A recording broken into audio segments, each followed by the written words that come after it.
আসসালামু আলাইকুম viewers, welcome back to my channel Prince Khan review. আশা করি সবাই ভালো আছেন। আমরা আলহামদুলিল্লাহ ভালো আছি। আজকে সবার পছন্দের একটি ভিডিও নিয়ে আপনাদের সামনে হাজির হয়েছি। তো আজকে দেখাবো গরুর ভুঁড়ি বা বট রান্নার রেসিপি। তো আমি প্রথমে পানি দিয়ে লেবু আর হলুদ দিয়ে ভুঁড়ি সিদ্ধ করে নিচ্ছি। আর অবশ্যই কিন্তু সিদ্ধ করে নিতে হবে, না হলে কিন্তু ভুঁড়ি গলবে না। তো সিদ্ধ হয়ে গেছে, আমি এখন পানিটা ঝরিয়ে নিচ্ছি। আর এখানে যত চর্বি ছিল সমস্ত চর্বি কিন্তু আমি ফেলে দিয়েছি। এভাবে সিদ্ধ করে পানি ফেলে দিতে হবে, তাহলেই চর্বিগুলো সব চলে যাবে। তো এভাবে কিন্তু অনেক সময় সিদ্ধ করে নিতে হবে।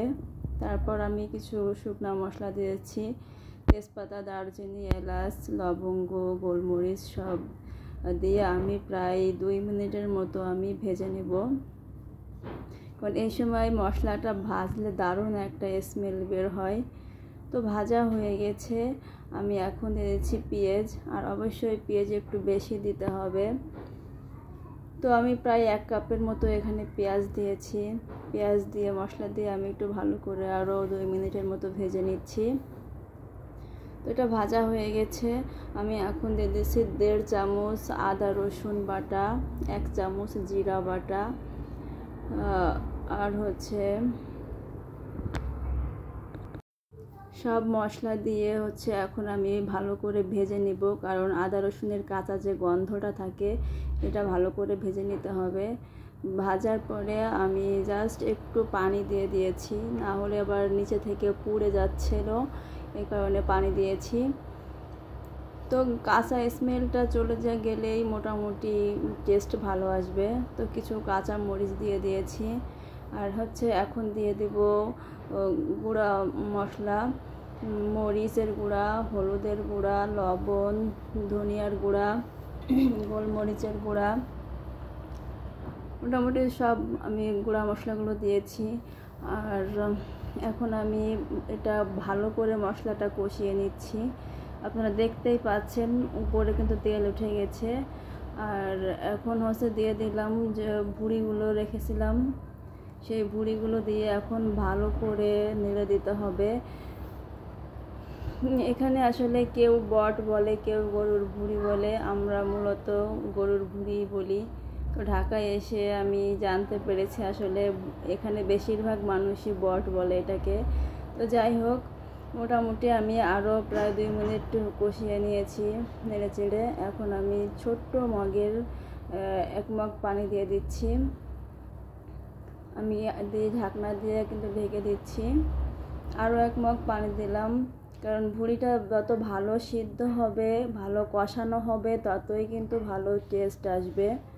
তো ঢাকনা দিয়ে ঢেকে আমি আরও 2-3 মিনিট রান্না করেছি। এইভাবে কিন্তু আবারও নেড়ে দিচ্ছি, বারবার নেড়ে দিতে হবে। যেহেতু পানি কম আছে সেহেতু বারবার নেড়ে দিতে হবে, না হলে নিচে থেকে লেগে গেলে কিন্তু কোনো টেস্ট পাওয়া যাবে না। আর ভুঁড়ির চর্বিটা রেখে দিতাম তাহলে কিন্তু অনেক তেল উপরে দেখা যেত।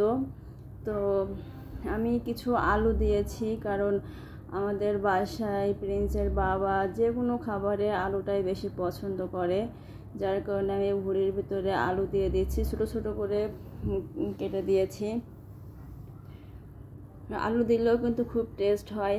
আর আমি যে মরিচ আর হলুদের গুঁড়া ইউজ করেছি এতে একদমই রং হয় না, প্লাস মরিচে কোনো ঝালই না।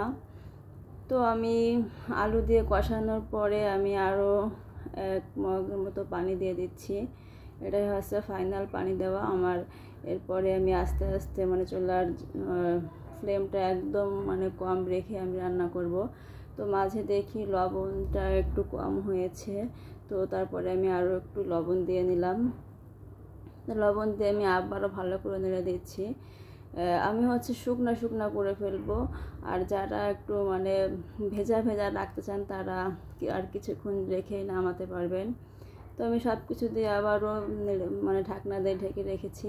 এই দেখুন পানি শুকিয়ে গেছে, এখন শুধু তেলের উপরে ভাজা ভাজা হচ্ছে এটা। আর আসলে দারুণ একটা স্মেল আসছে। তো আমি আরও কাছ থেকে আপনাদের দেখিয়ে দিলাম। তো আমার বুড়ি রান্না প্রায় শেষ হয়ে গেছে। সবাই ভালো থাকবেন, সুস্থ থাকবেন, আমাদের জন্য দোয়া করবেন। আল্লাহ হাফেজ।